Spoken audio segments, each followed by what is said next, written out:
पश्चिम बंगाल की सीएम ममता बनर्जी रविवार को नंदीग्राम में चुनाव प्रचार करने पहुंची और इस दौरान उन्होंने नाम लिए शुभेंदु अधिकारी और उनके पिता पर निशाना साधा। तो यहां ममता ने कहा कि बाप बेटे की मदद के बिना नंदीग्राम आंदोलन के दौरान पुलिस नहीं घुस पाती। और इस बीच इस दौरान उन्होंने गृह मंत्री अमित शाह पर भी हमला बोला। बता दें कि ममता बनर्जी ने नंदीग्राम में बुरुलिया में रविवार को वही रैली की जहां उन्होंने हाल ही में चोट लगी थी।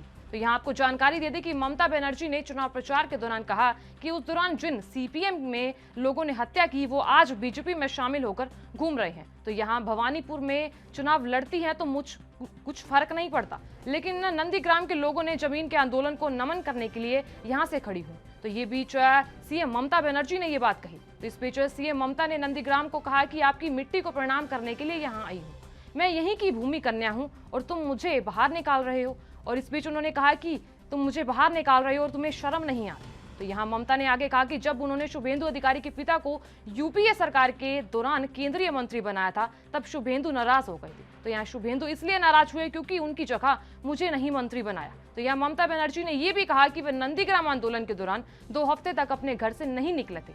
मुकुल रॉय से असलियत पूछ सकते हैं।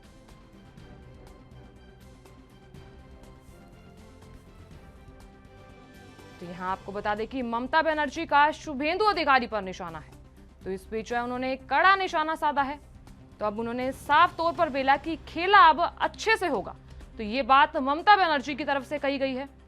तो आपको बता दें कि लगातार जैसे कि चुनाव प्रचार चल रहा है उस बीच ममता ने साफ तौर पर यह चीज बोली कि खेला अब अच्छे से होगा। और इस बीच आपको ये भी बता दें कि ममता बनर्जी ने चुनाव प्रचार के बीच शुभेंदु अधिकारी पर कड़ा निशाना साधा। देश दुनिया की खबरों के लिए एएनबी न्यूज को सब्सक्राइब करें और बेल आइकन दबाएं।